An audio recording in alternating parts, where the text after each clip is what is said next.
You're live. Hey, everybody, and welcome back to Episode Club. Today, we're going to be talking about Cursed Season 1, Episode 7, Bring Us in Good Ale, and Episode 8, The Fae Queen. And joining me today is Fae Fire, aka Fake Aria. How are you doing today, Erin? I'm doing great. I'm happy to be here. These are a couple of good episodes, so I'm excited to talk about them. Yes, these are two really kind of interesting episodes, and it kind of brings us to what will be the concluding episodes, at least for season 1. And the details in this are just very interesting. And joining us in the chat is Mandolin, who was on our episode last week, as well as does some stuff with you. So if you want to talk about that before we get into the Sure. episode. Yeah. Hey, Mandy. Mandy and I do the Fae Underground on Friday evening. So if you guys want to come to that, it's at 9 Eastern. And we've been going through the episodes. This week we are going to be talking about some costumes and things like that. We're having a guest on, Elan. It's Ellie Hudson. I don't know if it's Elan. I can never pronounce it correctly. I'm sorry, but it's Ellie Hudson from Close Encounters of the Geek Mind. And she does a lot of cosplay stuff. So she'll be coming on. We'll be talking about costumes and what our favorite costumes are and kind of like special Easter eggs that were there. So yeah, it'll be a lot of fun. Sounds that sounds really interesting. Like the costumes in this show, they're well done, especially because it like fits the theme very well of the show. I love them. There's a lot of character to the costumes. There's a lot of throwbacks to Arthurian lore that they incorporated in. So they did a great job, and also just like the fabrics are just so nice. They did great. They did a great job with like the leather work and all of that. So, anyways, I'm excited to talk about that on Friday. So Yeah. come on over to the Fae Underground. Yes. So we have these two episodes. What were your kind of impressions of them before we do the deep dive, as we like to kind of do every week? Sure. I really enjoyed these episodes. I feel like as this season progresses, it gets better and better. Obviously, they had introductions to make and, kind of just the storyline in general. But I feel like these episodes and like the last two episodes, they really, ramp it up, get the story going, and get it exciting. We're to a point where we're familiar with these characters now, and now we can start to get we see some political intrigue, and we see some moves made by different people and kind of new characters coming into the fold. So it's a great couple of episodes. I like them a lot. Yeah, because we get kind of the fallout from the last episode. At least for episode 7, you kind of get more information about that because of the big reveals that kind of happened in those two episodes. And yeah, you get like kind of that beginning of the slow conclusion, at least to the story, at least for this first season, because again, there's only technically 2 more hours left of the show. So it's nice, and yeah, we get to learn more about some key characters, some that we haven't got a bunch of information about, like Yeah. some other ones. But before we go too far, shout out to everybody in the chat. Danny McKay, OTDA, Santivia Major. I'm sorry about your headache. Or migraine. Sorry, that doesn't sound very good, especially. Feel better, Santi. Because especially at nighttime, migraines are the worst. Hopefully we can lull you to sleep with the soothing sounds of our voices. Yeah, exactly. As well as Kaci from House Lorebridge. So, bring us in good ale. We'll start, I guess, with Arthur and the Weeping Monk, because that was the big ending of last week's episode, was their kind of altercation, so to speak, and kind of that whole kind of thing going on with that. I guess we'll start with that. I don't know. Yeah. So we were left with kind of that arrow coming in, and so it picks right up with basically Arthur's. He dodges the arrow. Him and the Weeping Monk, they fight it out. They both definitely get to demonstrate their skills. They're, I kind of talked about this, I think, with Mandy on the fan round. We might have been like gushing about handsome boys and stuff, but they have such different fighting styles, and different builds. So it's kind of a fun thing to watch. It's like the Fae versus the Fae that's like fighting for the enemy versus the man blood who's fighting for the Fae. So it's kind of an interesting dynamic. Arthur gets cut across the chest, and then Gawain comes in and he saves him, and then they run up, and we are taken back to that scene of basically them running for shelter to the granary that's at Moy Craig, I believe is what it's called. And they're kind of hiding out in there. That some of the Fae that were there kind of gathering grain are under attack, so they hide out in the granary, and a few of them are killed on the way. So it's kind of a crazy little scene going on right from the gate, right? Like this episode just starts out with a bang. Yeah, it's, because like the way Netflix likes to produce their shows, it's like, or at least from our experience here on the channel, is that 2 episodes usually bookmark each other very well. So it's kind of nice that they started off with showing off what was the end of the last episode, kind of giving us more detail. Because like, especially with 10 episodes, it kind of seems sometimes where the season is all one long like movie, even though it's like 10 hours or 10 to 13 hours of actual footage. But yeah, it's nice how they kind of started off with that. And again, the two that are like the 2 people that are considered in the tropes, the potential love interests for Nimue, with being the Weeping Monk and Arthur having a duel, even though it's not really overheard just yet. It's kind of funny. It is kind of funny because we get that later scene with Arthur and Gawain, and Arthur is assuming that Gawain loves Nimue, and they kind of have this thing. But anyways, I don't know. Do we want to just talk about their whole thing right now? Yeah. What? So they basically, while they're in the so they go into the granary, they're hiding out. Squirrel, who he followed them, the little fool, he sneaks in there and busts in, and they're like, what are you doing here? And this great moment between Gawain and Squirrel have such like I love their dynamic, because Gawain is like, he's kind of cheesy the way he is, very knightly and like, this protector character. They definitely kind of gave him this cheesiness that's almost, he reminds me a little bit of like Barristan, or, just like this perfect knight, right?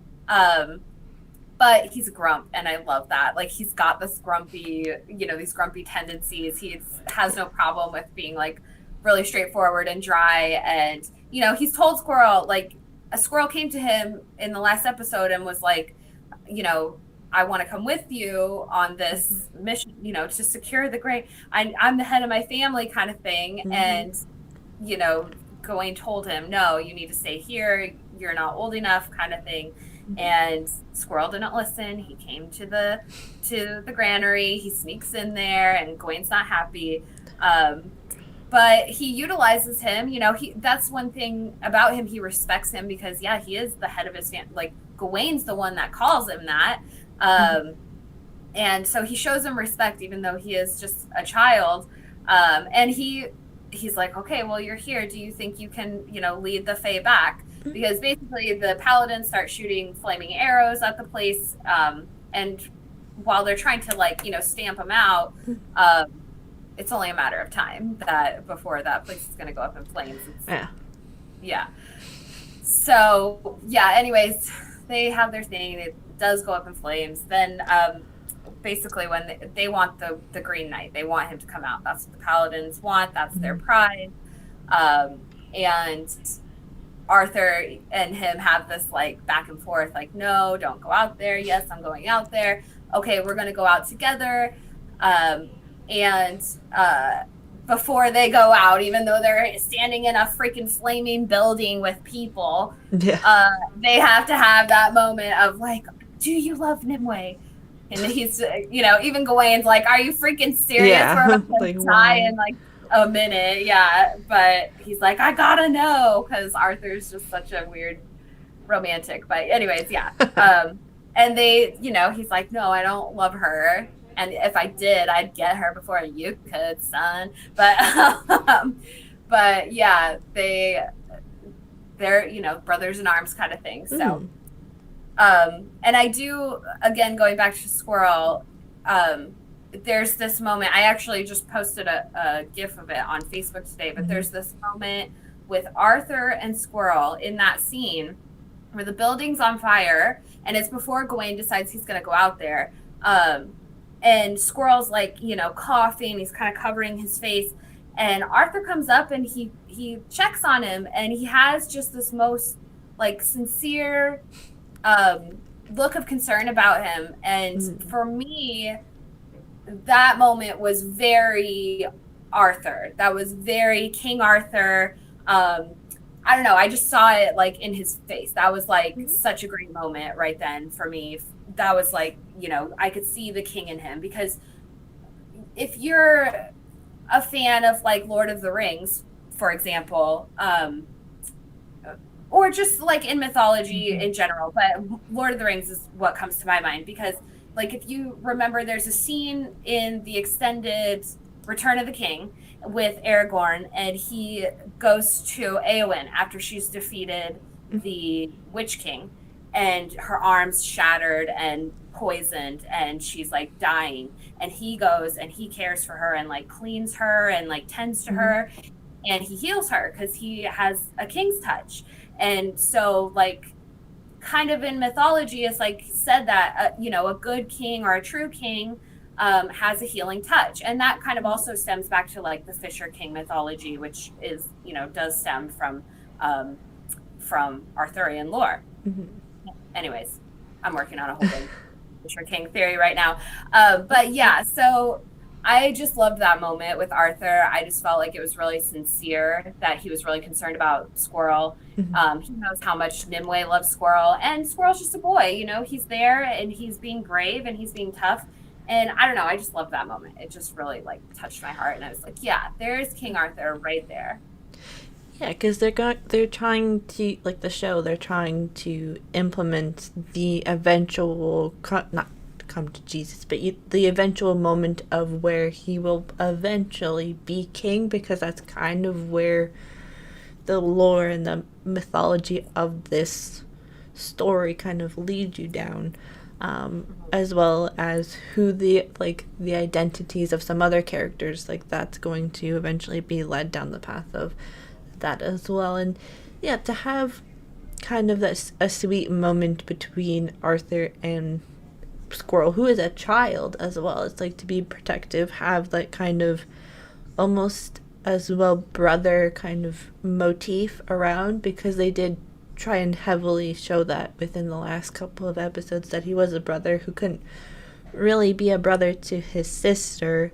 So if he can try and help at least some child who he knows not vaguely, but like not as well as he should be, then it's all the more reason of the same thing. And yeah, the whole Gawain stuff as well, that kind of, again, it's dramatic for drama's sake, with the whole thing of like, there's a burning building down, but you gotta ask the most random question, which you can ask any other time except for we'll be dead moment. In 6 minutes. It's like you could have asked that 5 hours ago, but you said ask right now. But yeah, it's one of those things with with this show. That kind of makes it kind of comedic as well. It's like, you're gonna ask me that question, which again, like, is kind of leads the sexual identity of Gawain kind of slightly ambiguous still, especially with asking that type of question, which we talked about last time with Mandy. Yeah, we get and then with the Red Paladins as well, you know, they're supposed to be the people that are the bad guys, but who knows what they could actually be by the end of this the story. And it's who knows, because we all know that the end of this is probably not going to be what it seems, especially with the Red Paladin, because they're the that, like, the show's telling you, this is a bad guy, but who knows, it may not actually be exactly the bad guy in this, which is kind of the fun part about this show,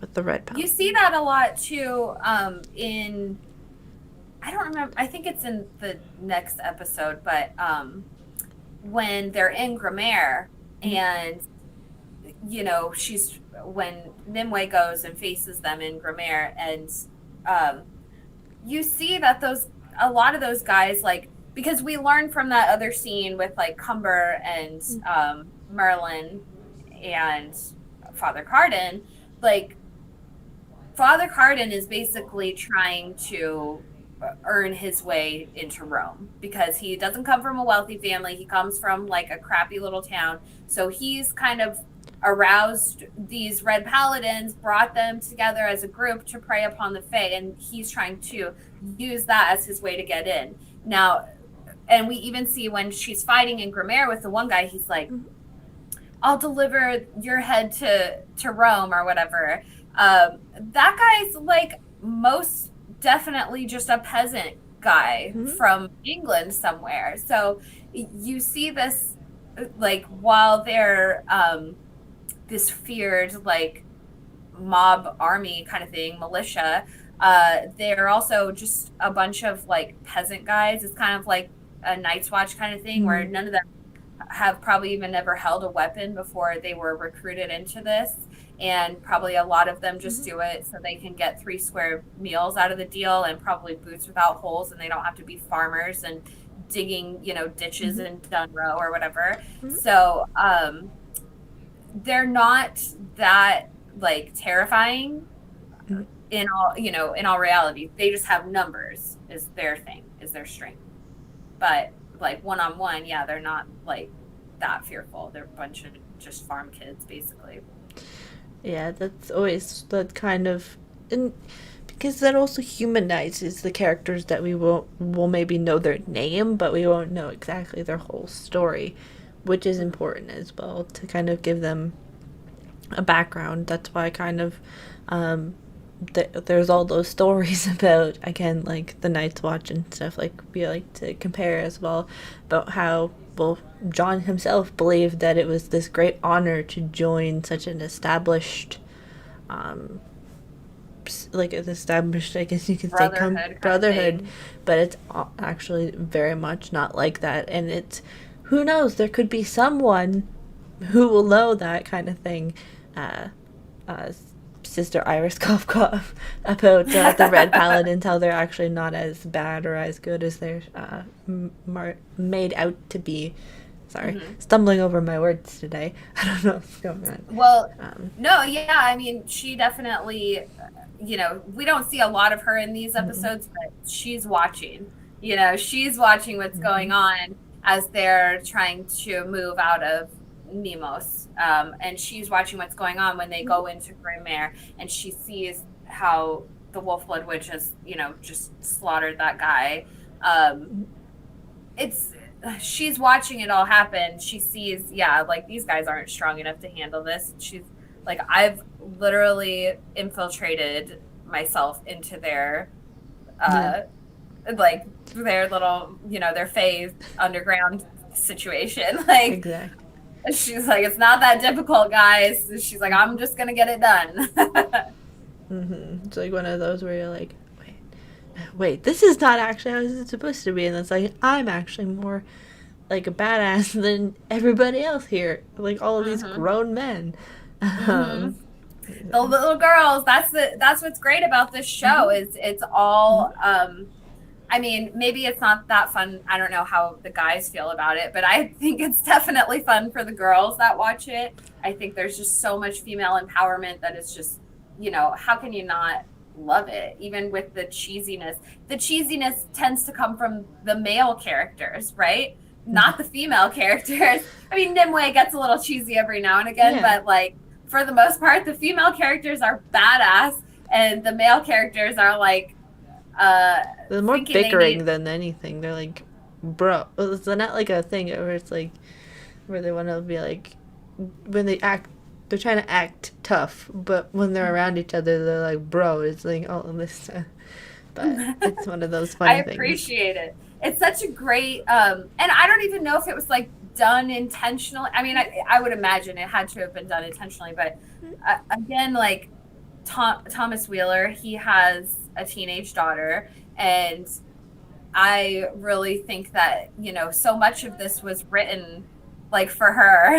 Yeah. I have a daughter, so like I kind of understand. You want to like shape their view of the world, and for the most part, especially in Arthurian, you don't get a ton of strong female characters or them being the focus or them being the heroes. Mhm. So I just think it's so great. Like in my mind, I just tell myself like he wrote a lot of this for his daughter, and uh, just these strong female characters are like directed towards this young women's audience, and I can dig Yeah. it. And it's also to kind of fill the gap, so to speak, with a show like this, because a lot of the shows that are medieval based or like historical fiction based, being Game of Thrones, Witcher, Vikings, they're all very violent and adult rated TV shows.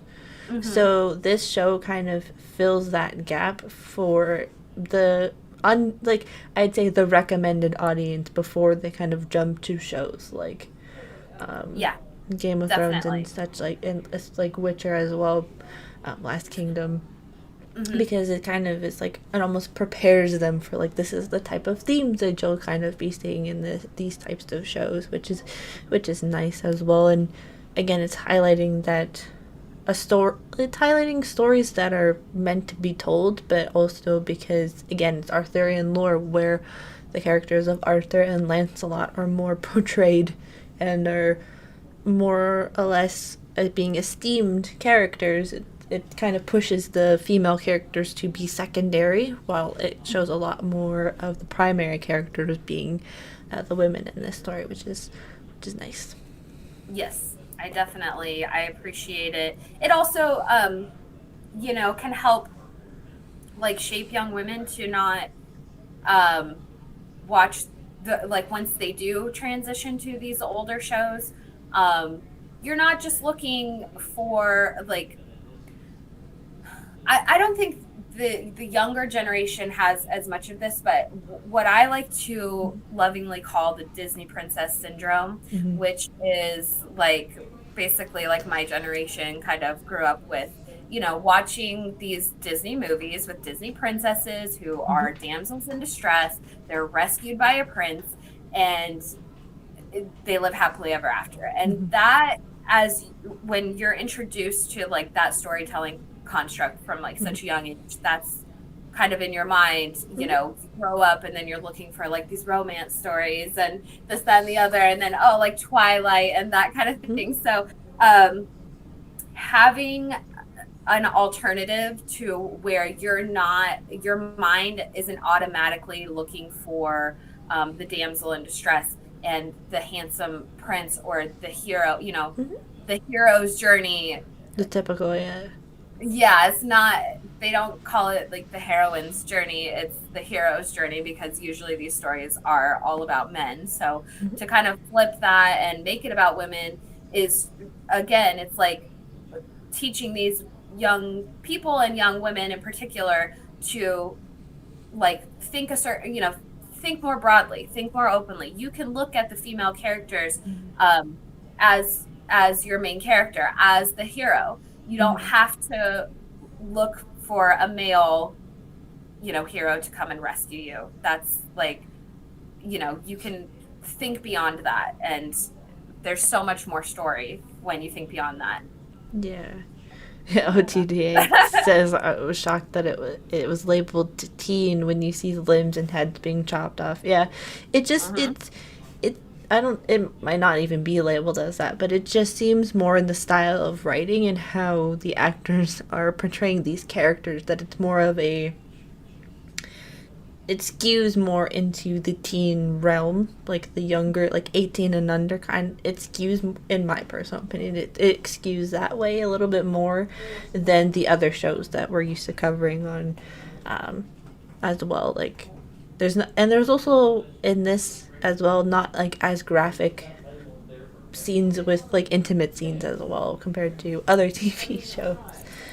Yeah, we only have like one sex scene, and while I wasn't a huge fan of it, that's in next week's stuff. Yeah. But that's one thing also, like if we can transcend beyond the sex scenes, I don't really feel like they're that necessary. I mean, sometimes they are, but honestly, like, are they? Like, well, I think we can just. What I've learned about Netflix is when it is like kind of a teen-related show, like with Stranger Things, I think the show, they're only allowed a certain amount of swear words per season, so that's why there's probably not a lot of swear words in this show as well, because it's like for a way it's aged as well.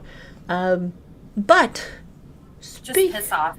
I know, exactly. That's why you got to be more creative with your swear words. But speaking of a character who has been involved in an adult show at Vikings, Merlin. We might as well talk about Merlin's scene with the Vikings, no less, and he kind of speaks with Cumber the Ice King. Which I think I used as the photo for the thumbnail this week, and offers to have an allegiance with them. But, of course, that can never go positive in this, knowing that they're after him, basically. Yeah, Merlin, again, here's another king he's offering the sword to. This is the second or third now, but... he's basically trying to save Nimoy's life. So he's like, okay, well, I can give you the sword and help you proclaim yourself as the king. But I just need you to protect this one Fae girl. And he doesn't tell her or tell him, anything about her or anything. But, so he brings with him the midwife. So we kind of learned about the midwife in the last episode. There's the story of, Merlin kind of threatens her. So basically Merlin goes and gets the midwife who was witness to Uther's fake birth. Yeah. There was a baby swap. The real prince died. And so the midwife went and got a fake baby, or not a fake, he has a real baby, a fake prince. Yeah.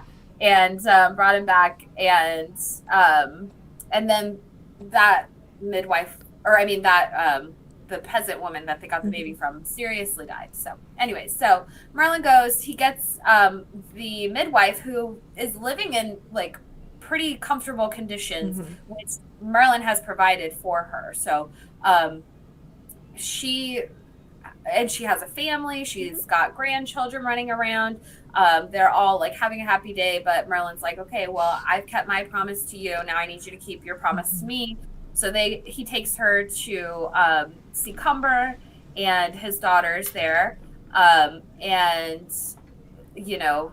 introduces her. So his daughter Idis, who is his eldest daughter, she takes the midwife, and they start going around to like the local towns and spreading word that Uther is a fraud. He's not the true heir to Pendragon, and that Cumber is the true Pendragon heir. And they say that the baby, Cumber says, this is the blood of my cousin. So again, we still don't really know how Mm-hmm. Cumber like ties into the Pendragon line, but I'm sure we'll learn more about that Mm-hmm. as the story progresses. Um, so yeah, they, Cumber seems pretty like into it. He has Merlin stay. He's like, hey, feed this guy, get him some food, set him up, and then lo and behold, Cumber brings in the Red Paladins to have a meeting. Mm-hmm. And I love this scene. This is like one of the best scenes, I think. The meeting of Cumber, Father Cardin, and Merlin. Mm-hmm. Because Father Cardin comes in there, like I don't understand where his mind is. He just thinks he's got this in the bag. Like, if he was, I don't even know, like, what, I don't know. Anyway, so he goes in, he's like, oh, we've cleansed these lands, and we're offering them to you. And Cumber, of course, sees right through that. He's like, hey, like, what? So you still have control over these lands, and you get to, like, tell me what to do with them, kind of thing.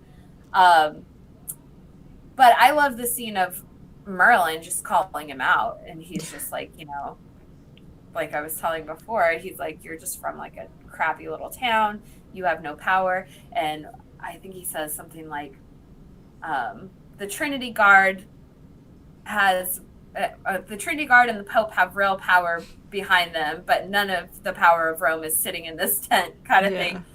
I loved that line. He was just, because Father Cardin's just a little bit dumbfounded. Well, I mean, like, if you're told all this time that you have all of this power, and then someone's like, you don't actually have enough power, you're like, wait, what? Especially when your power seemingly comes from a person you've never met before, aka God. This God that you're supposed to believe in.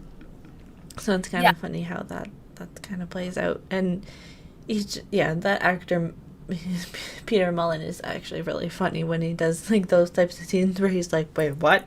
Like the the dumbfounded moments. And yeah, like the whole thing with Merlin is like, he's just trying to not sell out, but he's trying to be like a good person with trying to say like, this is the truth. And it's like, you screwed me over too many times. I'm not gonna here's my card to play pretty much now. And it's going to be interesting how that kind of evolves and continues on throughout the rest of the episodes. And it's really funny how those actors, like a lot of the actors in the show, they like to pull out their acting chops in some scenes together, especially when it's like, wait, what? Yeah, in this scene in particular, because, with us, like, knowing so many of these actors, like, so well, I feel, like, we've been watching them in, like, all the stuff that they're in. I mean, we are fans, like, especially, Gustav and Peter Mullen, like, we have spent hours of our lives watching these guys act, in different roles, and we're very familiar with them. So it is kind of funny when you say that, like, in comparison to some of the scenes where they are with the younger actors, versus when they're together, they're older, they're experienced, they're like, the good old boys kind of thing, and they get to really put their skills on display. It's kind of like how in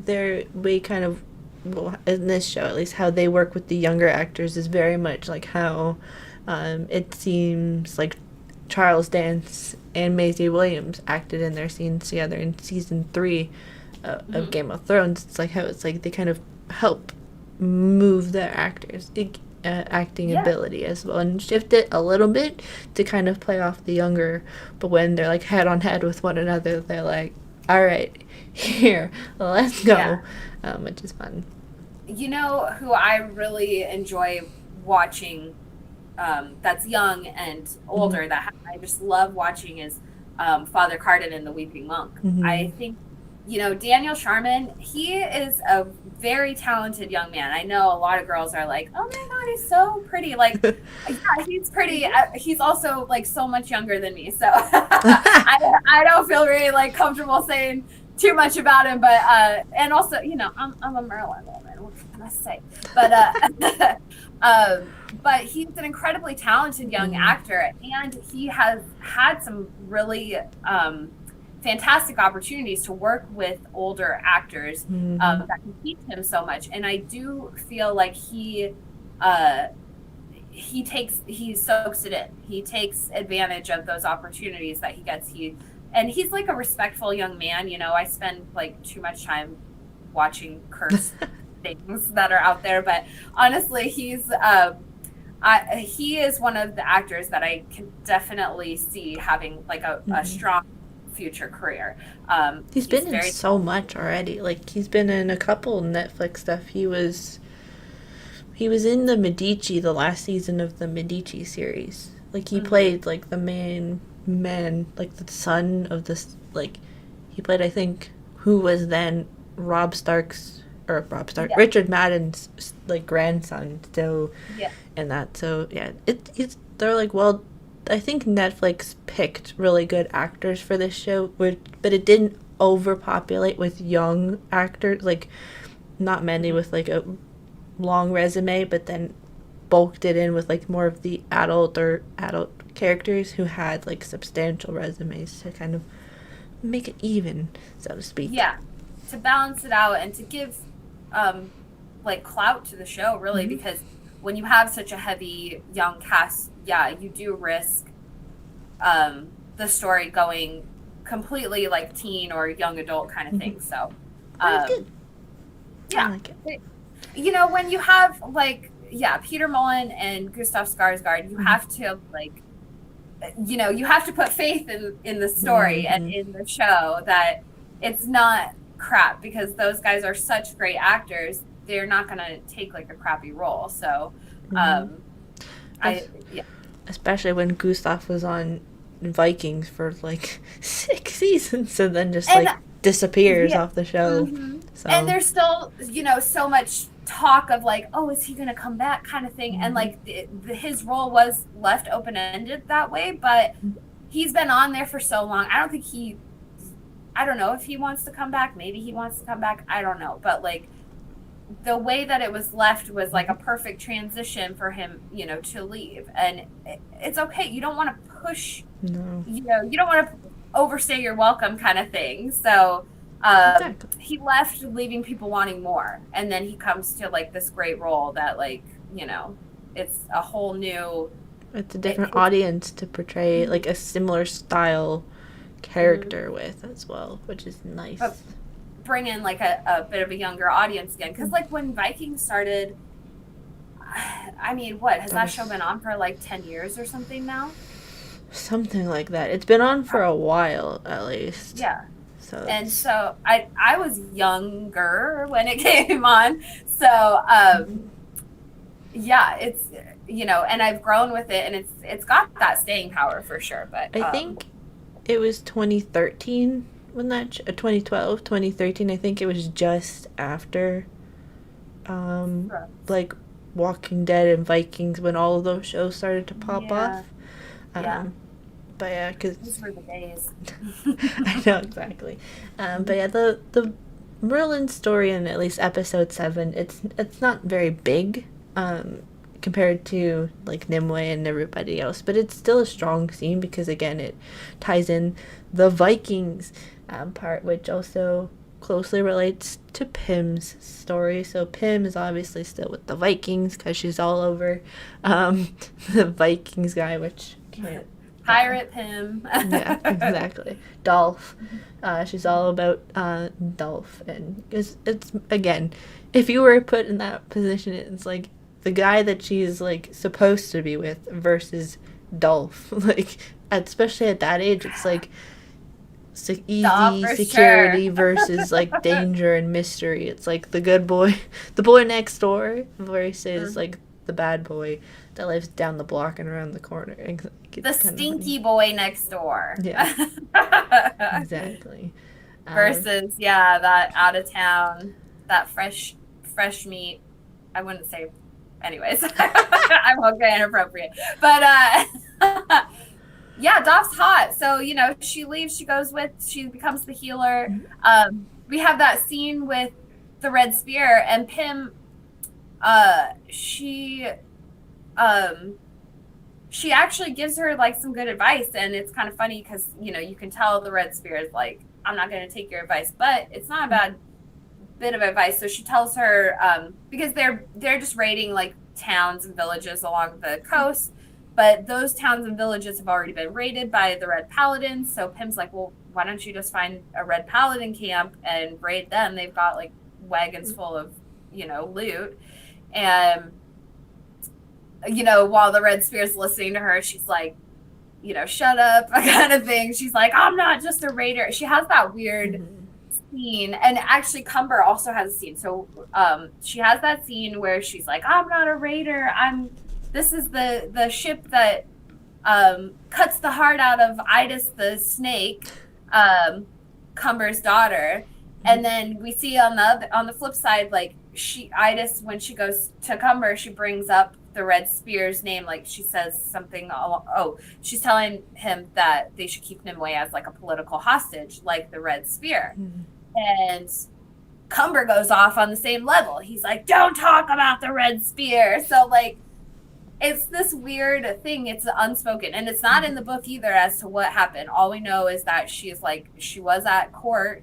She was obviously like a political hostage or a ward or something of that nature, and she's exiled now. So, and obviously Idis had something to do with that, and the Red Spear is not freaking happy. Anyway, so she decides to take Pym's advice, and they start raiding the Paladin camps, and that goes really well for them, until it doesn't. Of course. Yeah. So, and they send Pym out, like basically the Red Spear. She pulls up. She's like, okay, Doff, you're gonna take a raiding party, and you need to have a healer with you. So they send Pym along, and they're bombarded. They get, basically, Doff gets injured, and they get taken prisoner. They get taken to Gramere. Now, this was not very well done in the show, in my opinion.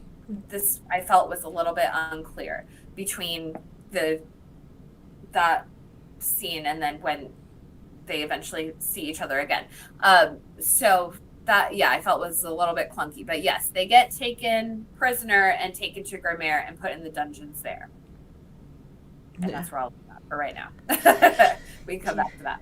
Yeah, like because again, it's like showing off the Vikings thing, which they kind of brought in the last episodes. They brought in the Vikings and that whole thing, so it's nice to kind of be that they're showing it now. They're not just telling you, oh yeah, we're just a bunch of Vikings just like meandering around the kingdom. It's like actually showing it. And of course you got to put Pym with like her kind of love interest Dolph in those kinds of scenes as well, and especially because she's supposed to be the healer. But of course things never go easy in any of these shows, and of course they get captured. Like it's kind of a thing of like, it would be almost like not believable, like unbelievable is not really the correct term, but like it would be kind of like a for the audience if they were able to get away with it, like especially two characters where you can kind of meld in that story line a bit more with having them have scenes alone, because I think the only time that they've had like scenes alone is when she's on the dock cleaning. I think they did do that one quick scene where he like pinches her ear, the pressure point on her ear, but yeah, they don't get a ton of alone time. And she's kind of, it seems like she's kind of alone in that little chamber down there, her like healing area or whatever, other than people kind of coming and going that need help. So she's probably trying to keep her head down too, and not like, if I was her, I'd be like, I'm just trying to not even be noticed whatsoever, because the Red Spear wasn't too happy she was there anyways. Yeah, it's almost like a thing where it's like you got to keep focused, but also at the same time the shows kind of force them together and create those scenes for everybody to make their fanfic or fan tribute videos about with us shipping those. Oh, yeah. I mean, let's be honest, like, the romance between Pym and Doff is, like, the best romance of the show. I think we're all just like, Pym and Doff forever, like. It's a much more, like, not to say it's innocent, but it's a much more, like, it's more cutesy compared to, like, the main three trying to have, like, a whatever sort of thing. Like, with Pym, it's, like, Nimue, and, like, Arthur, and then there's, like, the Weeping Monk. Like, that, is, like, gonna, like, she's gonna either pick one of them or none of them. But with, like, Pym, it's, like, a different thing, and it's nice to kind of see more of the best friend having her relationship status potentially change. Yeah, she's, finally kind of got, it's just her little storyline, it's like a nice side storyline. Yeah, it's like the innocence. And yes, exactly. I love that Pym is, like, she takes on this healing role, and she doesn't feel like she has healing skills, but then in those earlier episodes when they were at the Abbey, Nimue thinks back and she's using skills that Pym taught her for healing. So I do think that that's probably going to come into play at a later time, because even in that scene with Doff when Nimue tries to heal him and she can't, Pym thinks that Nimue is this great healer. So it's just funny, they're like best friends, and she's like, no, you're better at this, no, you're better at this, kind of thing, and they think to each other for, like, that strength. It's really sweet. But I do think that Pym having healing skills, I think that's gonna I think that will probably play into her character more as the story progresses too. I don't have any real reason to believe that other than, well, it's kind of like how we kind of, when she was first really being introduced in establishing the character, of how, like, the belief of she can't, but then, or she will never will be, but that she can, kind of like we like to do here on it, especially with Curses, like, talk about, like, how it's kind of close, how there's other parts of other shows, like Sam Tarley didn't believe he could be a maester, and here he is at the end of the show being a full-fledged Grand Maester. So Pym will probably end up being officially a healer. She's like a mock healer right now, but she'll probably end up a full one by the time but by the time the story wants her to be, pretty much. I hope that she, if, and again, this is just me, like, making things up, but I hope that, like, potentially she could even play into the position of Lady of the Lake, which tends to have, like, a healer, healing abilities, and obviously magical strengths and that kind of thing. But, like, there's the position of Lady of the Lake, and then, like, Nimue being Lady of the Lake, which is, like, the whole underwater kind of thing, or, like, protector of the sword kind of thing. So, I do wonder if maybe they'll utilize, like, both of the roles, because you kind of see it in various lore, maybe with Pym being that, and then, Nimue having her own thing. It could very well be. They've changed a little bit of this show based off of the lore that everybody seems to know about Arthur. So it wouldn't surprise me too much if they changed up Pym's trajectory a little bit, which is always nice. Speaking of Nimue, we might as well talk about her and, like, her kind of story along with, like, Morgana and everybody else. Yeah, we haven't even started touching on the Kyliak. Yeah. Yes.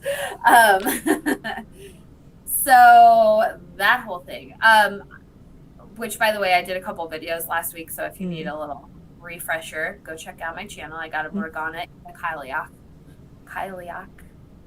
I just say Kyliak, okay? I had to say it 35 times in the video, so it's like, anyways, I'm American.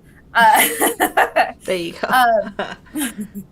So we get this story of Brother's Blood and the Kyliak, which is basically they're riding up and they encounter kind of this like desolate old battleground. And Nimwe's like, where are we? What's going on? Like, this is a creepy place. And Morgana tells her that the Kyliak, who is a like a spirit or a deity, she offered help to the Romans when they were invading that area, and she offered help to the Celts that were living in that area, and she conjured a great fog that enveloped the Roman army, and they slaughtered each other because they couldn't see anything. It caused a great confusion. They started slaughtering each other.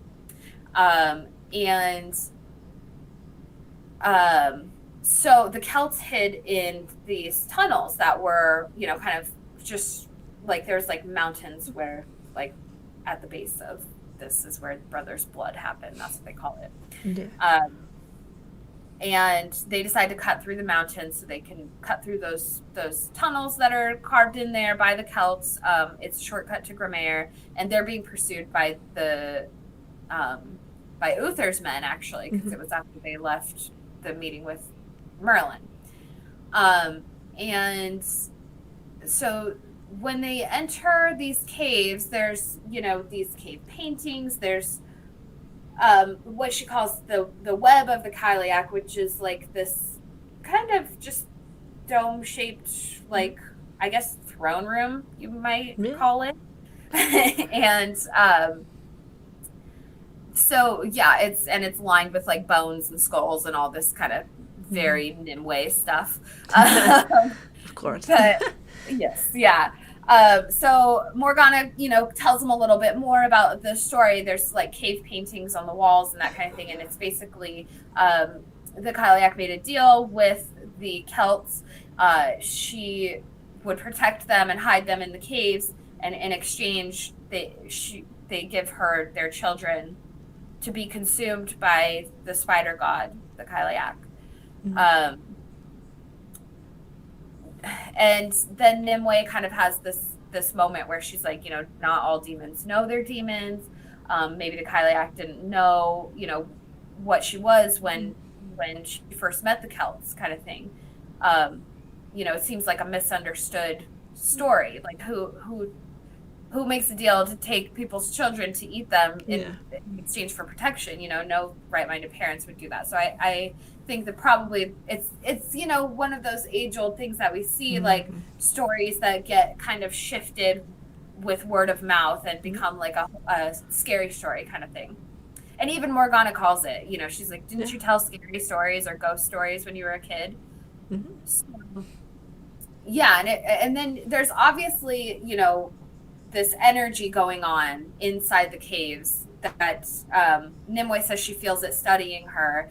And obviously it influences her. She throws the sword. So, yeah, she kind of temporarily loses her damn mind and throws the sword down the cavern. The props department is like, please do not break that. Seriously. They're like, here, use this wooden sword instead or something. But, yeah, so it's kind of this weird thing, there's obviously like a weird energy going on. It's affecting Nimue, she's obviously sensitive to these kind of things with the hidden. And, she's just in this powerful place. There's a lot going on. She just had that meeting with Merlin. It shows her kind of flashing back to like his scenes where he has the sword fused to his hand. And she's just really confused. She just, she's really confused in that moment. So, thankfully Morgana is awesome. And she's like, don't worry, I'm going to go get the sword. Everything's fine. Just stay here. Everything's fine. What do you do? I mean, like, if you're told pretty much that your entire life, like, because this is taking place within the span of a very short amount of time, and you've been basically told that your entire life, kind of, the parts that were hidden from you have been, like, a bunch of lies. you'd start to kind of freak out a little bit. Like, of course, we're coming off the back of her also finding out that Merlin is her father, and like how that reputation and her own, and dealing with that and the big sword and all that. So it's like kind of understandable that she's going a little bit crazy, and then to have a person who's level-headed as much as she can be in Morgana with this whole thing, and having someone by her side that's like that, it's important. And just, yeah, the whole thing of like, let me just go get this sword for you while you just stay here and don't have an anxiety attack about what's going on. Yeah, and it's also really wise to like split up in a cave. Yeah, it's like, it's like, yeah, just, yeah, it of course, like, it's kind of gets you into that feeling of how, because they had, like, the show has, they kind of separated Nimue from Pym. It was a Nim, the friendship of Nimue with Pym, and kind of not shifting it, but kind of adding Morgana as like a new friend that she can kind of count on, especially in the last couple of episodes, is important. It is interesting, especially because Pym comes back into the picture, and I do wonder, and I wrote an essay about this, but I never made a video, but when I heard that Pym was going to have like a bigger role, I was like, that's interesting, because in the books, Pym and Nimue are like so close, but Pym, she's presumably killed after that, attack in Duden, and then Morgana kind of fills that role for Nimue in basically for the rest of the book. She becomes her best friend, and she swears herself to her. She they do like a blood bond kind of thing. She's like, I'm going to serve you, kind of. So they're best friends in there, and I do wonder if Pym and Morgana will have like a kind of devil and angel on Nimue's shoulders dynamic. There'll be probably a moment, of course, like with similar shows, where it's like the butting heads of like, and then she's kind of put in the middle, but then of course inevitably they're all going to be best friends, kind of thing. Well, and you do see, or they won't, because I mean, like if Morgana kind of goes down like the dark Morgana road or anything like that, I can foresee, Nimue and Pym staying best friends, and Morgana's kind of like got her own thing going on, especially what happens in the later episodes when she's, well, I mean, this episode too, so she basically, she has a lot of shit go down in the next couple episodes. So she goes down into the cavern, and while she's down there, she encounters Celia, which is her lover from the convent, and who we assumed died in fire. And it turns out she did die in the fire, but she is reaching out to Morgana through the power of the Kyliak. And the Kyliak can see everything clearly. She sees the future clearly, and she knows that Morgana has a very significant role to play. And she says, you'll be deciding who has the sword of power in the future. And Morgana's like, what? And, but, she loves Celia, and she's it's this seductive, like seduced by a evil spirit kind of thing. So she takes the spider into her mouth and effectively like is possessed by the Kyliak at that point. And Celia tells her to look for the dead man at the bell tower, and Morgana's like, what the hell are you talking about? And then she, Kaze is like yelling down the cavern for them, so Celia's like, all right, I gotta go, but I'll see you again. So it's just kind of crazy. So then Morgana's just like, what the hell just happened? So she's very confused, but she takes the sword back, and and then the girls make their way to back to Nemos, or back, no. While they're in the thing, Nimue has like a vision of the mill that's burning at Moycraig. So that's where Arthur and Gawain are. So back around to that. She's like, all right, we gotta go. We gotta go over there and rescue them. And so they go over there, and what does Nimue do? But conjures a fog that envelops the freaking red paladins. Does that sound familiar to anyone? It sounded familiar to me. It sounded like the story of Brothers Blood. And so, and in the fog, what does the weeping monk do but swing on his own red brother and kills him? So, and then you see in the fog, they're all fighting each other and killing each other. So, it's very much like a parallel of that story. And like some foreshadowing. And Nimue's the one conjuring it. You know, she's in the woods doing the sword thing. They get out of there, and they go back to Nemos. And basically, they proclaim her to be the Fae Queen when she gets there.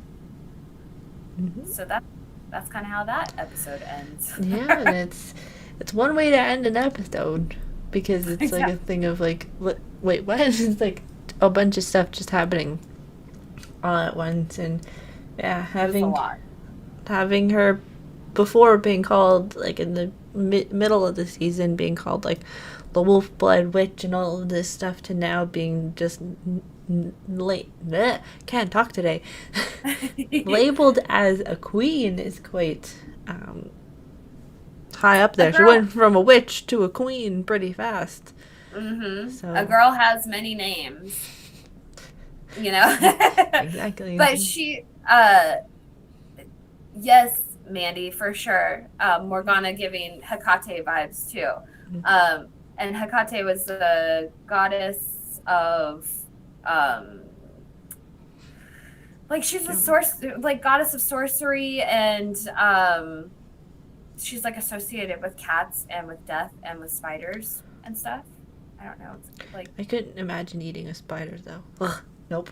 I know, right? Well, and also, we have that shot of Morgana at the end where she's like, the spider like goes across her eyeball, and like she's standing there, she's like, the Fae Queen, like it's all trippy, and she's like probably thinking she's freaking crazy because she ate that spider in the cave, you know?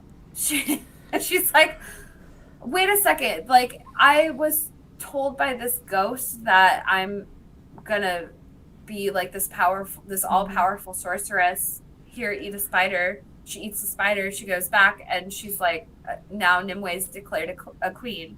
You know, she probably feels pretty freaking crazy. Yeah, it's like your dead girlfriend or your dead like lover is like telling you, eat a spider, and your friend that you've been traveling with, they're gonna be like, all of this stuff is gonna happen. You'd be like, what?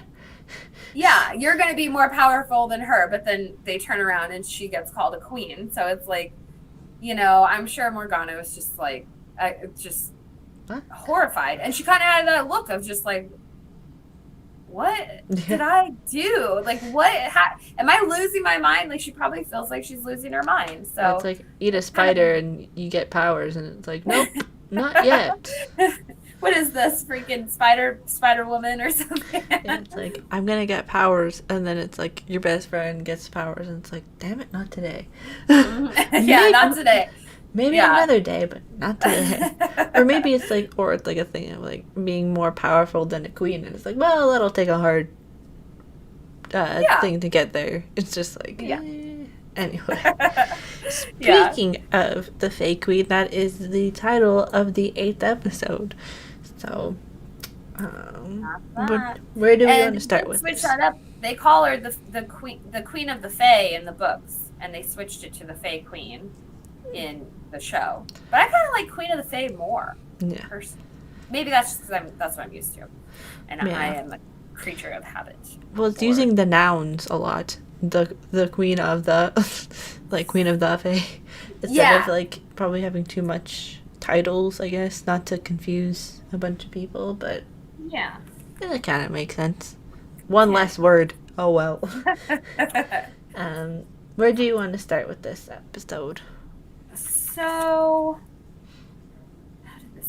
really Because start? it starts with the Weeping Monk and the Paladin, so it probably starts with the part where it's like after the Yes. fighting. Yeah, so basically they're kind of like searching for the camp. They're searching for Nemos. You know, the Weeping Monk's like, I know, we're getting close. And he finds like some clues and he's like, okay, go back to Father Carta and bring back some guys with you. I found it. But they have scouts. The Fae have scouts in the woods. So this fawn girl, she's cool. She's like, she sees what's going on, so she books it back. And she hauls ass and she like does these cool like hop things. It was just really cool to watch her. And she's got her like fawn antlers and stuff. So but yeah, she makes it back. She's like, all right, they're on to us, they're coming, they're gonna get us, so we gotta go. So they basically hatch a plan that they're gonna take Grammaire and they're gonna stay there. They've hooked up with a smuggler who can set them up with some ships. But the ships won't be there for like a week or 6 days or something. So they just need to find somewhere to hide out for 6 days. So they're like, all right, well, we're going to take Grammaire. And currently Grammaire's occupied by the Red Paladins.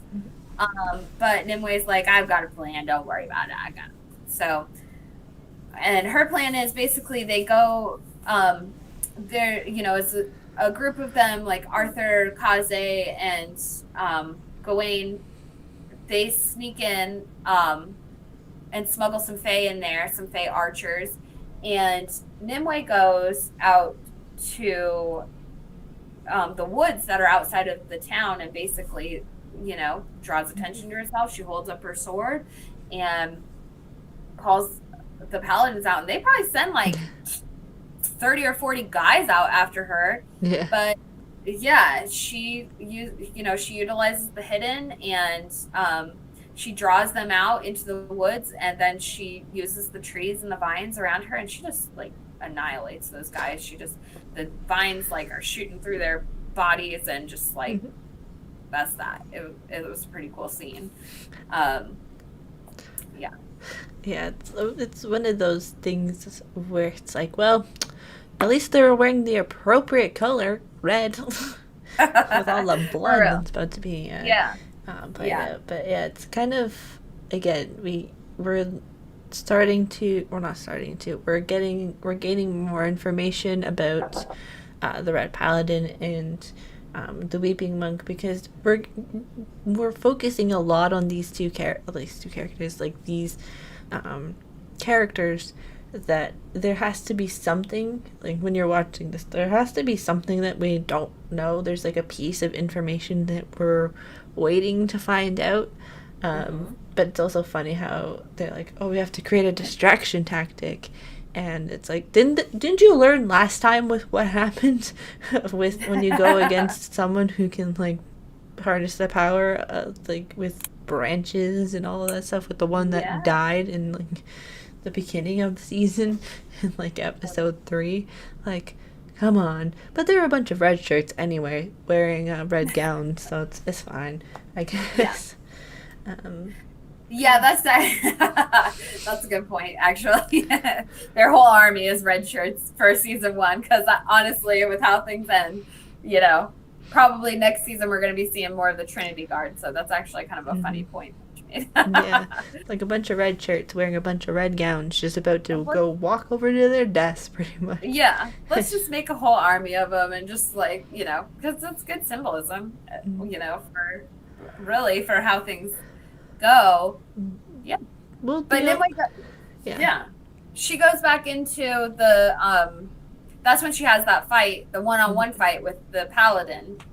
Like, she goes back into the town and he's like, no, I want her, I'm handling her. She goes in and he's like, unless you want to end up just like your red brothers, surrender your arms and you can leave peacefully. I won't kill you, but if you want to fight, then we can.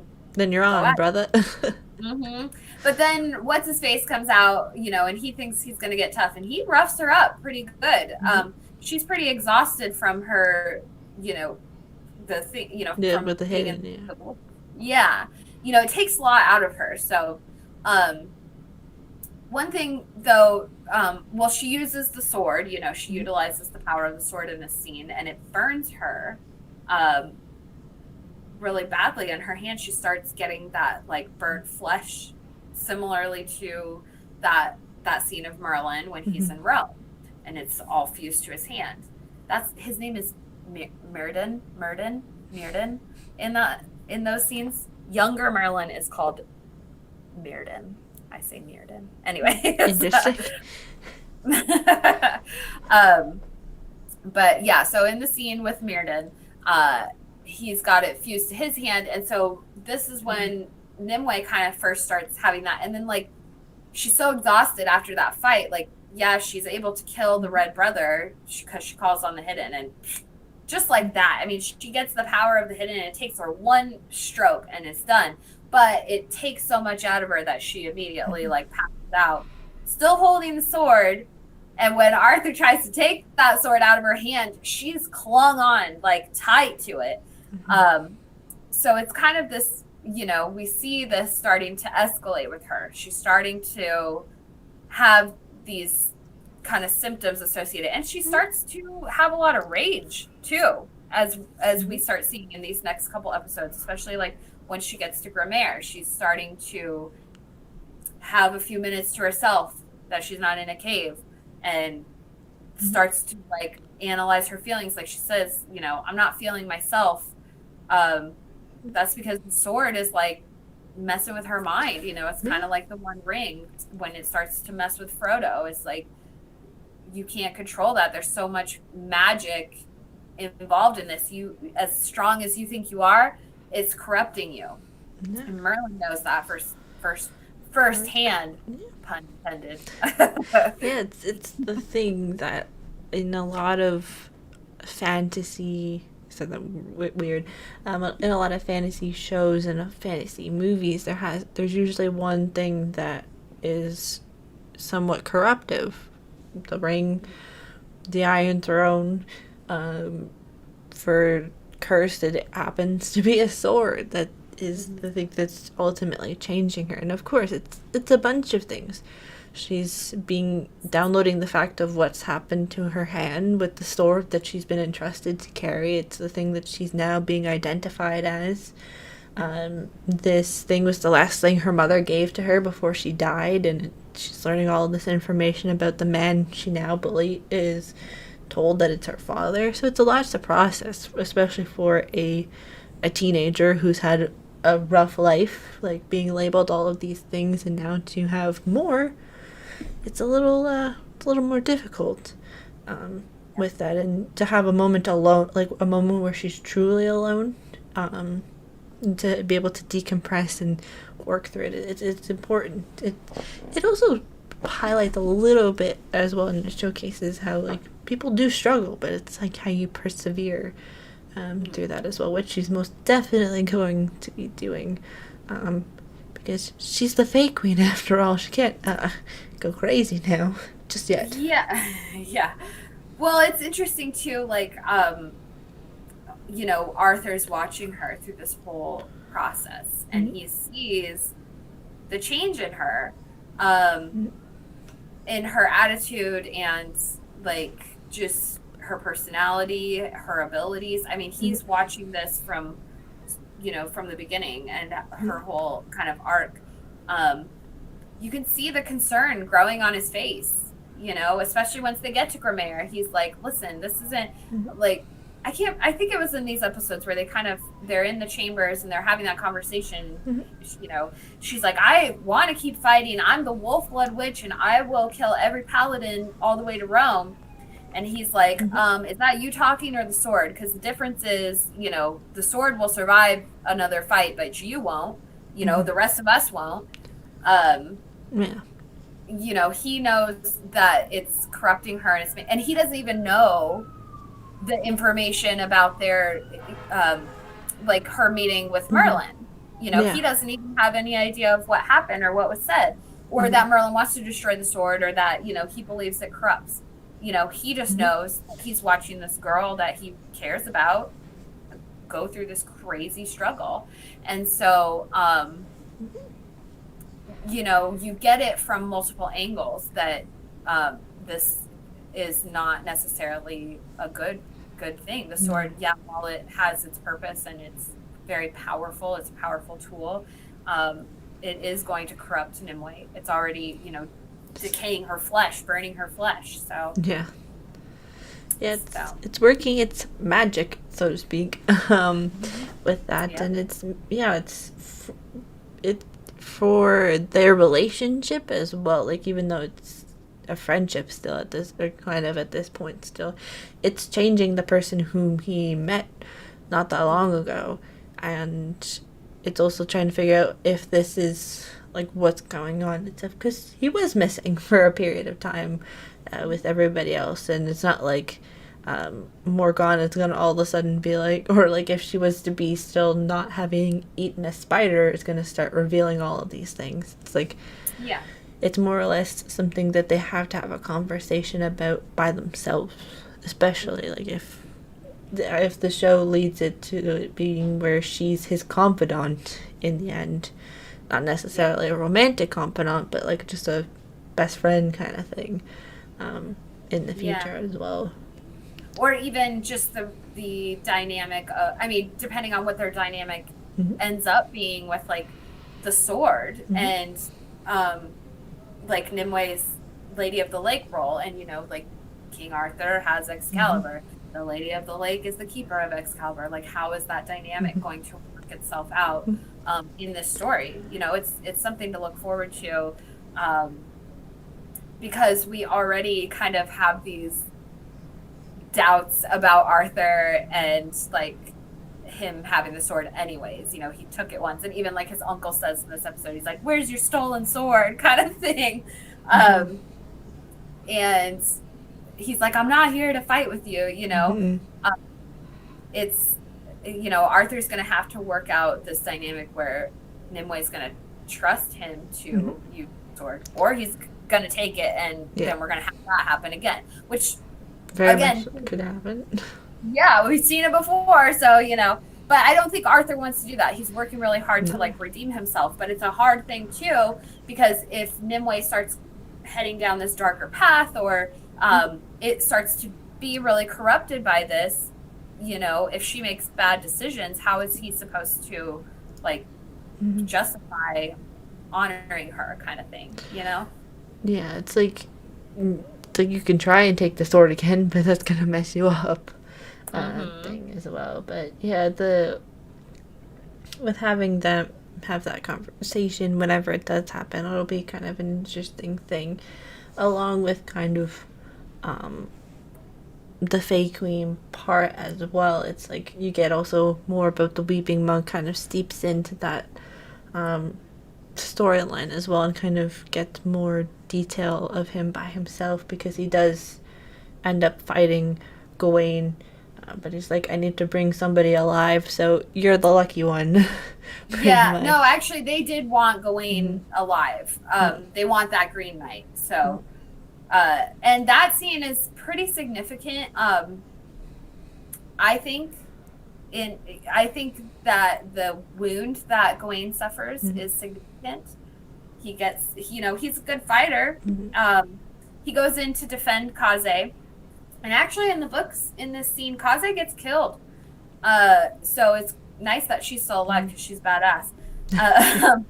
But Gawain gets that hip wound, or thigh wound, and then he's taken to the Paladins. And I do think that wound is significant to like Arthurian storytelling, but I'm not going to reveal too much, because I'm going to hopefully maybe do a video on that. But you see that fighting scene between them, and in that fighting scene, Gawain gets a shot in, and then we find out one of the greatest secrets of the show is that the Weeping Monk is Fae. Dun dun dun. As if it's like, that big of a surprise with his weeping eyes and stuff. But, like, and his ability to like smell people. Yeah. So you weren't shocked. Were you actually paying attention? Yeah, exactly. but they do that kind of cool shot of his hands, and that's like a callback to, I believe, the first episode where they show that young boy, and he's got the same, so. yeah. And I've heard people say that they think that was like a Breadcrumb. throwback. Yeah, they think that was the Weeping Monk, like when he was young, and it was just like a flashback scene. It's possible, because if you're not like if you're knowing that information, going back and watching it might make it different in a sense. Because like with certain things, rewatching it a second or third time, you can kind of pick out the information that you're gonna need later on. So yeah, it'd be a way to kind of give him a backstory without being like explaining it, like it's showing you, not necessarily telling you. A lot. That's a good point. I don't know, like in the book, okay, it would just be the discrepancy with the age. That's the thing. It's like, how long ago was that? Too, because that would mean the Paladins have been like running rampant for at least like 10 plus years. So that I didn't get that, but I have heard a lot of people say that. The other reason I didn't get that was because, well, and it kind of creates a bit of discrepancy anyways, is in the book, his people, the Ash clan or the Ash folk, they have been like gone. They've been missing from, like, I don't know if they've gone extinct or if they're just really well hidden as, like a Fae clan. But they're, like Gawain says, nobody's seen your kind for, like decades kind of thing. Yeah. So that, I think, is another way that the Weeping Monk kind of integrated himself as just like a normal. It's kind of funny because, I mean, looking at him, he's like one of the more obvious, especially like when Abbott Wicklow comes in and stuff. It's like you take one look at this guy, not normal people have like weeping scars around their eyes. It's just weird. It's like, it's like you got this. It's like, this is not heavy metal era where you can have like the makeup. It's like, no, this is like supposedly with this. So yeah. Maybe if they would have done more like Viking stuff, like how Floki does his eyes, Yeah, like the makeup. Yeah, I think it's meant to be. Yeah, with the Viking characters, they could have kind of made a more brawly looking early. Yeah. Well, I think they did do it with one of them, but they should have definitely like utilized that, like the face paint and all that, like warrior stuff. Make them a little more incognito, or just like inconspicuous, I guess, or not as like standoutish when it's like compared to the Red Paladin. Even though you're supposed to be like the Weeping Monk is supposed to be something, but. You get to wear gray robes, and the rest of them have to wear red, and you have weird scars and excellent fighting skills, and you sniff people out, like. Or it's like something where like mentioning, or like when it starts to drip, just like wiping it away, or something like that, where it's make it more. But it just adds to the mystique / the aesthetic of Daniel Sharpen's character. He has, such. There are. Some like real life characters, or I guess mythological characters too, that he ties into really well. There's the Weeping Prophet, which was Jeremiah, and he what was his story? He don't hold me to this. He received a prophecy of the destruction of Jerusalem, and he tried to ignore it and pretend it wasn't going to happen. He was just like, no, I'm losing my mind. That's not going to happen. And then it happened. And those were his people, but he kind of kept that on the DL because I believe he was like ashamed of his Judaism. And so after the destruction of Jerusalem, he flipped his script and was like, these are my people. I betrayed them. I wasn't there for them. So he spent the rest of his life like seeking out the help of other kings or various kings and serving various kings to try and like glorify his people. So there's kind of similar overtones to the Weeping Monk in that. Yeah, it's a kind of, because you got to bring like mythology and that stuff into the show, and of course it adds more mystique, which that character is full of mystique. And of course, Squirrel has to somehow involve himself in this because he ends up seeing that from the shadows. And yes, actually, and it's kind of interesting too. Like, they invited Squirrel on that hunt because they were going to try and find some missing Fae people, or that were like supposed to be on their way to Grimmaire and never showed up. And Squirrel was like, "Can I go, Green Knight?" And he's like, "Yeah, you can go." And so then they go, and like all that happens. But Squirrel was watching. He was hiding, and so he follows them. And they're taking Gawain. They take him to see Brother Salt. Okay, Brother Salt is gnarly. He's like got his eyelids sewn shut, and he's just like, he's their torturer. He's a torturer for the Red Paladins. And he's just a really like nasty guy. And so Squirrel's kind of watching. They take Gawain in there, and Gawain's like, "I know many secrets," but he doesn't betray the Weeping Monk. He holds it down. Gawain's tough. You know what? He is a true knight. All right, let's be clear. So yeah, he gets tortured, and then the Weeping Monk comes in to see him while Brother Salt's taking a soup break. And the Weeping Monk goes in, and he's like, "How come you didn't rat me out? Like, what?"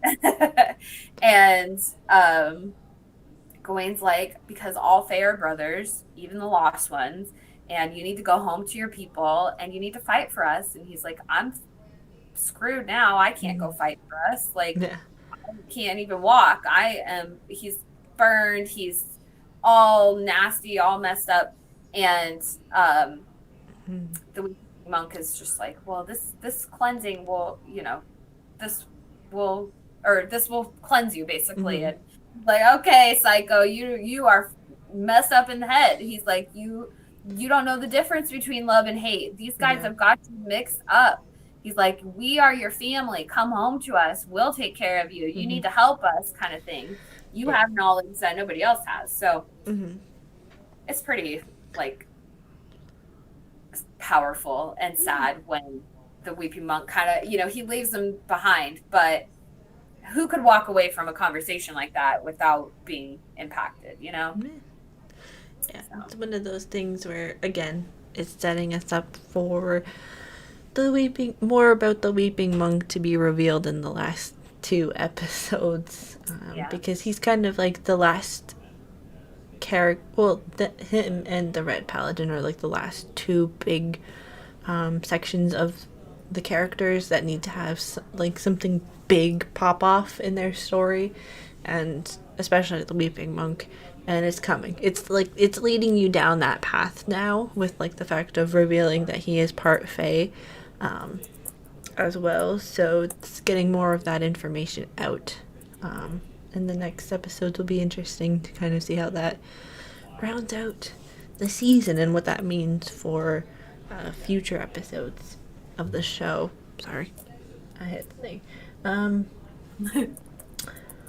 But sorry, I'm sending inappropriate to Cece. Oh yeah, Cece. We're having Walder Frey line off. Oh, that's what I was thinking. I was like, I know that line, and it's from like such a like, I was confused because I saw it pop up in the chat, so I was like, wait, what? You're like, huh? But yes. Yeah. So that's kind of. Yeah. Are we kind of wrapping it up at the end? I think so. I think we're not really. I don't think we're missing any. I guess. Oh, the only one last thing. So the Vikings who get taken. Yeah, Father Cardin. Yeah. That's what's mentioned. Go ahead. Yeah. So they got taken prisoner. when they went raiding, Doff's party and Pym and all them. So they got arrested. They're in the dungeons of Grimaire. And again, like I said earlier, they didn't do a very good job of making this clear on the show. When Nimue goes and takes Grimaire, she's basically liberating the city. The Red Paladins are there. Nobody likes the Red Paladins. They're a bunch of bullies, and they're all hanging around. They're all eating all your food. They're like bullying your people. What did Nimue say? When the Red Paladins arrived, they were even persecuting non-Christian families and burning people. So that's why the citizens, many of them have crosses painted on their doors, which rubs a lot of the Fae folk the wrong way.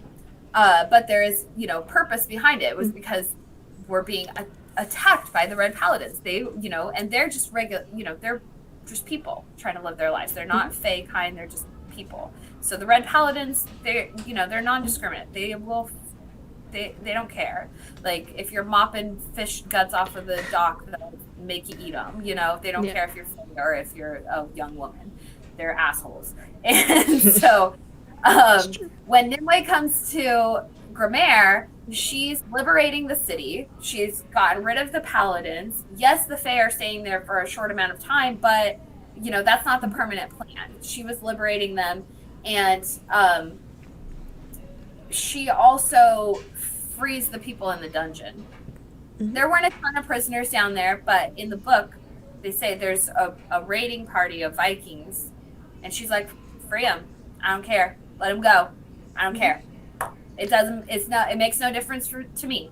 There's not anyone there wasn't anyone super terrible down in the dungeons. I think honestly, the raiding party might be the only people in the dungeons in the book.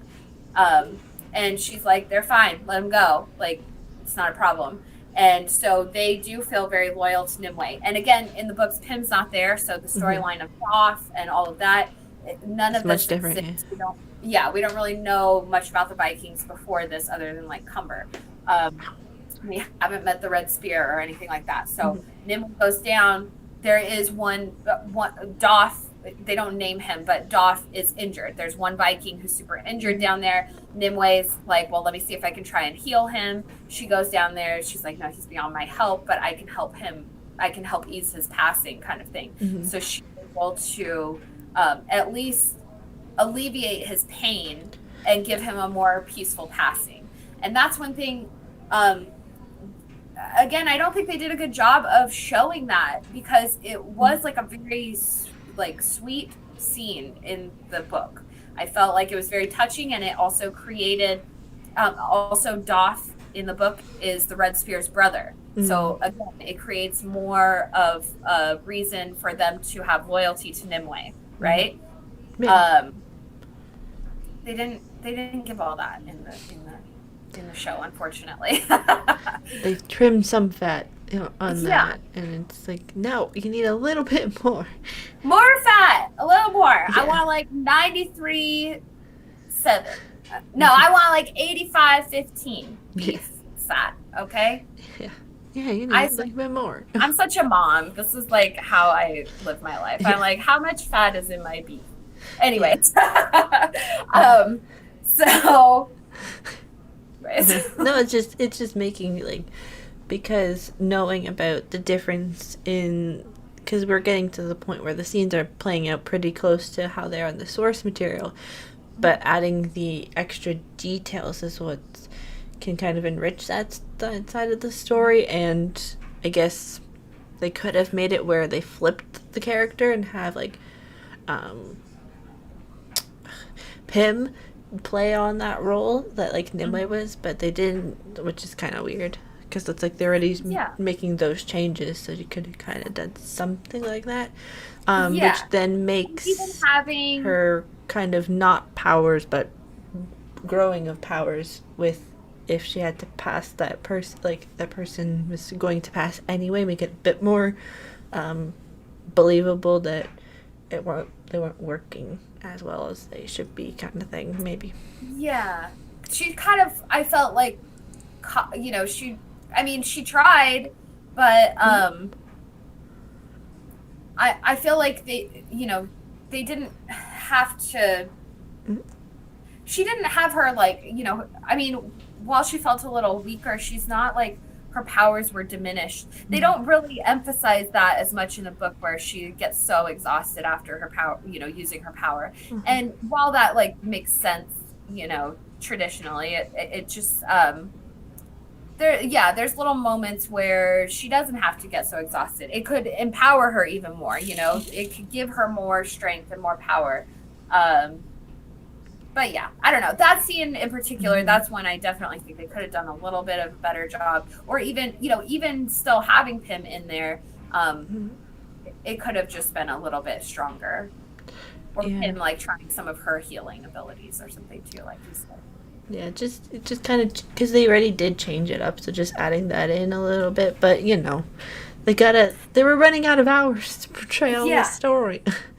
So they wanted to, but yeah, it's like the whole thing with Merlin in these episodes and like Father Carden and stuff, it's just, again, like we talked about a bit earlier, about the powerhouse of that kind of really the acting with your acting partners on screen, which is one of those things as well, and kind of adapting that and making sure that she's knows her authority and her place, because again, she's a young woman, but she can like bring all those people and be like, no.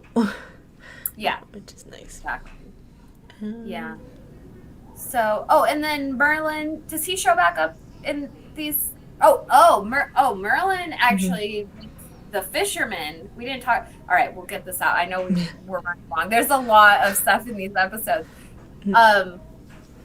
The fisherman comes in. Okay, so the fisherman is an assassin who works for the Shadow Lords. Okay, and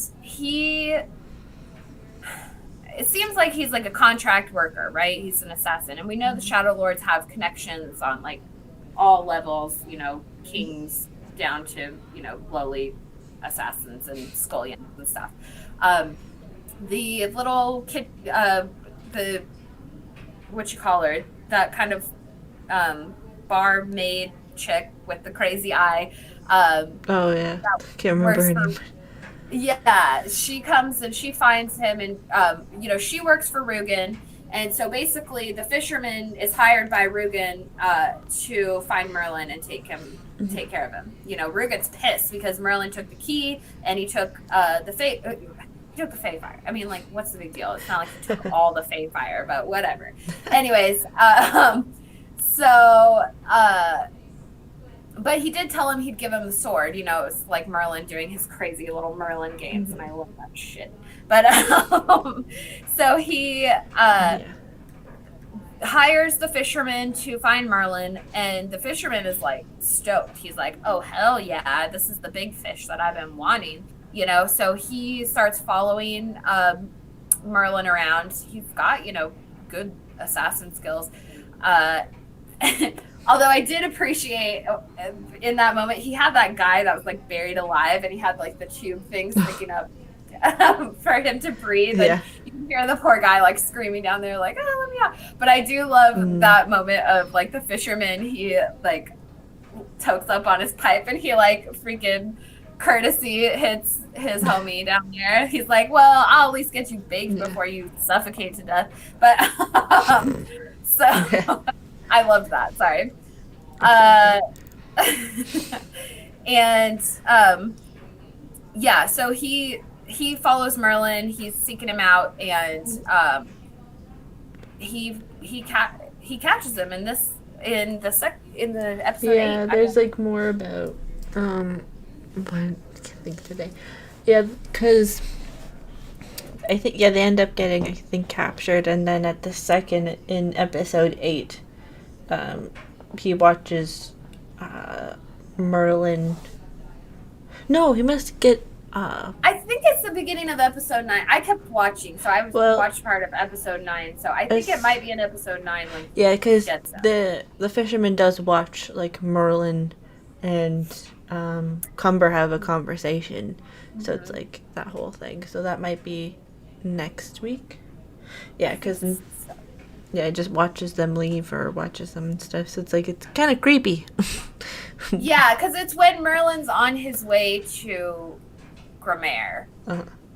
Yeah, that's a great scene. I'll be excited to talk about that next week. But Yeah, it's gonna the one thing that did happen, or the final thing with Merlin that kind of happens in this, is the widow comes and visits him, and she's been given a name, and he says, "Well, who's the name?" And she takes her shroud up, and it's Nimue. Mm-hmm. So I don't know who has ordered it from her. You know, who's paying the widow to kill Nimue? Is it Rugen, or is it Cumber, or they don't really say. So that's kind of a mystery. No, I think I want to say it's like left like a kind of a thing to kind of speculate over, at least for the end of the episode. If I'm wrong, and if we're wrong, let us know in the chat. Yeah, I'm sure there are, people who want her dead. And the widow says, I'm just telling you, out of professional courtesy, I'm going to tell you that your daughter's going to die. Yeah. And she can't do anything about it. She's like, I'm the widow. This is my duty. I don't get to pick or choose. I can't interfere. I can't do anything about it. I'm just giving a name. And we see that scene with Morgana, that basically the widow is Death. I think they call her the daughter of Death. And she, Morgana seeks out the dead man at the bell tower. She sees this vision of the dead man. She goes to the bell tower, and it is where they're keeping the sick and injured, and like healing them or helping them die, not helping them, but, easing their passing. And so Nimue goes there, and it's actually Yiva, the Moonwing, who's caring for them. And she's like, hey, I used to, help out at the Abbey, so let me help you here. And while she's caring for one guy, she actually sees the widow come in. And it's scary as hell, because if you could imagine, like, you're sitting there with someone who's obviously dying, and then all of a sudden you see Death, or like the Grim Reaper, shrouded kind of figure come through. That's not something that human eyes see. No. And so she's terrified, and she's like, I'm just gonna pretend I don't see anything, which honestly, like, I swear to God, I do that shit all the time when I like go downstairs at night, and you can't see out the window, it's pitch dark out there, and I'm like, okay, I'm not looking, like, I'm just gonna pretend like there could be someone standing on the other side just staring at me, but as long as I don't see them, they can't see me, kind of thing. Yeah, it's the thing of like, just like, I see nothing, I know nothing is going on. Exactly. So, she has that moment. She's like, what the hell is going on with me? It ties back to the Kyliak thing. She's like, what the hell? So, yeah, and the widow, like, sees, like, she senses that she's been seen. So she, like, comes up, and there's that creepy scene where Morgana's just, like, pretending to wash her hands, and the widow's just, like, staring at her with her death face. I see. Yeah, and it's just like this creepy scene, and yeah, I'm sure Morgana again is like terrified, is like confused, she's losing her damn mind. So yeah, that's kind of how it goes with her. Yeah, that's what's happening with her. Yeah. The dead man. Yeah, it's like it's kind of it's like it delves up in its eeriness, especially with like old witch women, like the old women sometimes in these shows, or like the old creepy men. It just makes it a little bit extra, turns up the notch a little bit, especially when it's facing a character like Morgana's shifting into, where she's like kind of becoming her own little kind of creepy person, especially with the spiders. Ugh, I just don't like spiders. Oh my gosh, I really love what they're doing with Morgana's character, because she's very like she's fierce and she's strong. She's always portrayed that way. But like she, like, in the book, she's Nimue is like right hand woman. She's got her back. You know, they're best buddies.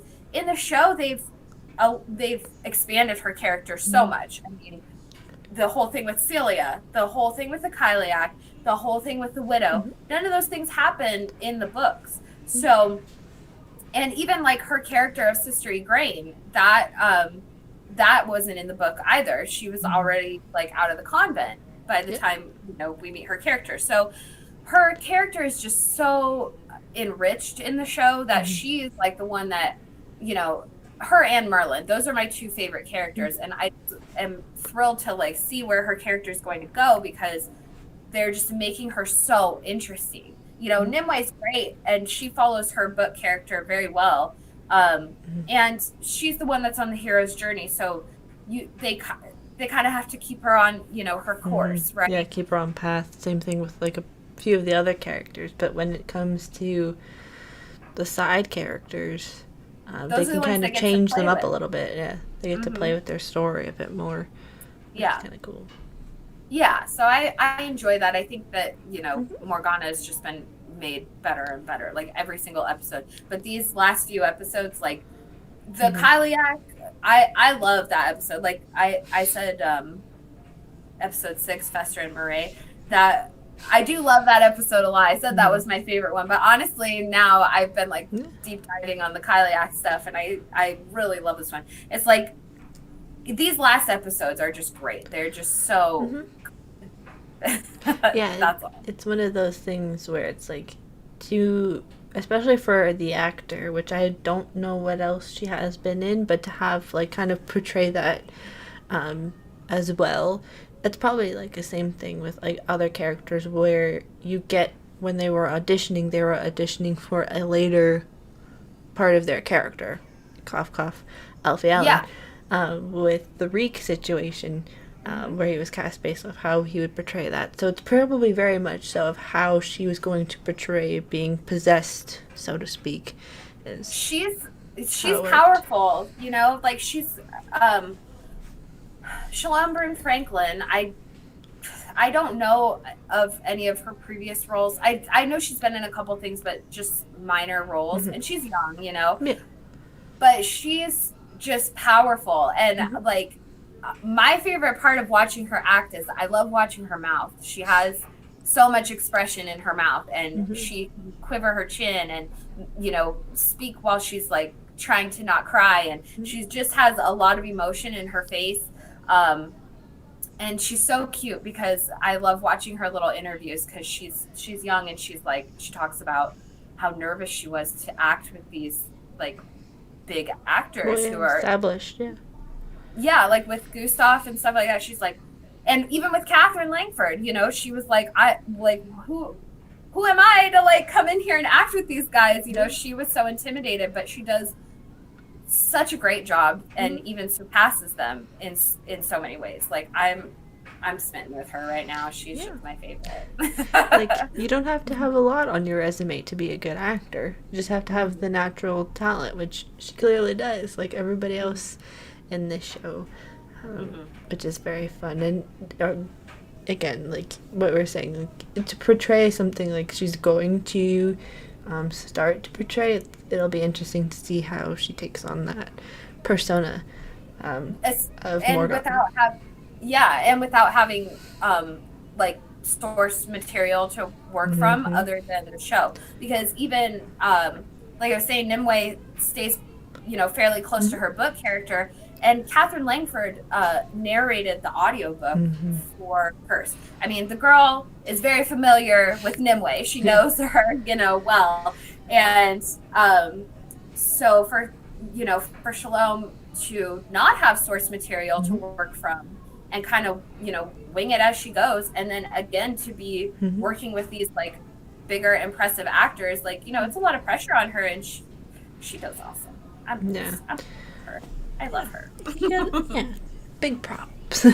Big props for these episodes. Yeah, I think we kind of covered everything. If we missed something, which I don't think we did, but if we happen to have missed something, we can always mention it next week. Because, again, with Netflix, some details you'll miss, with one episode if we cover it, and then we'll mention it in the next. It's just how we roll sometimes over here.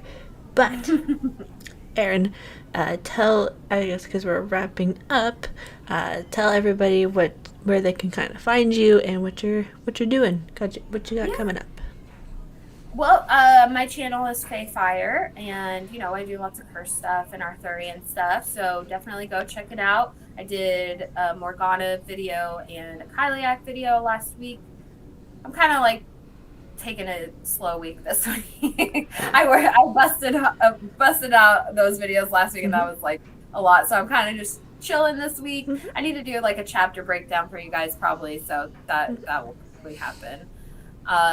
But yeah, and then I have my other channel, Braavosi Broadcast, but I'm not really doing anything on there right now. So if you want to go look at, A Song of Ice and Fire stuff, it's over there. I'm taking a little break from like the A Song of Ice and Fire fandom. It's just not very fun right now. It's a little bit funky nowadays, but there's a funk going on. Okay, let's clear it out, people. Exactly. But yeah, and of course the Facebook page. Gotta shout out the Facebook page. Yes, I have a Facebook group called Everything Cursed.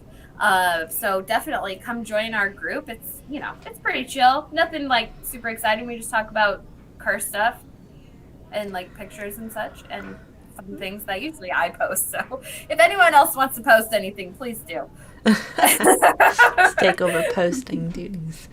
But yes, so next week we will be talking about the last two episodes, which, if you give me a moment, they are Poisons, episode 9, and The Sacrifice. So we'll be talking about those two episodes next week, barring any changes in schedule. We'll probably go long on those ones too, because there's a lot to talk about, and it's the last ones, Yeah, it'll be fun. You gotta talk about it, because they're gonna be good episodes, because it's the wrap up to a season. Gotta make you want to come for more. But other than that, follow me on Facebook, on Twitter, Patreon if you are more than willing to do that. I'm going to be changing up some of that over there starting in September. Do a little bit more over there. But also yes, it was mentioned in the chat, but yes, I'm officially finished my program for my bachelor's, so I'll have that finished now. I won't get the actual piece of paper until October, but I've now finished that, and thank you to everybody who came out today. I know today's been full of streams within the community, but thank you everybody for showing up today. We're going to be talking about Curse next week, and hopefully next week we'll reveal the show that we'll be covering next. So we'll I want to know. Ooh, but I think I have a guess, but I won't say it on. Yeah. And with that, we will see you all next week for more Curse. Bye, everybody. Thanks, guys. Bye.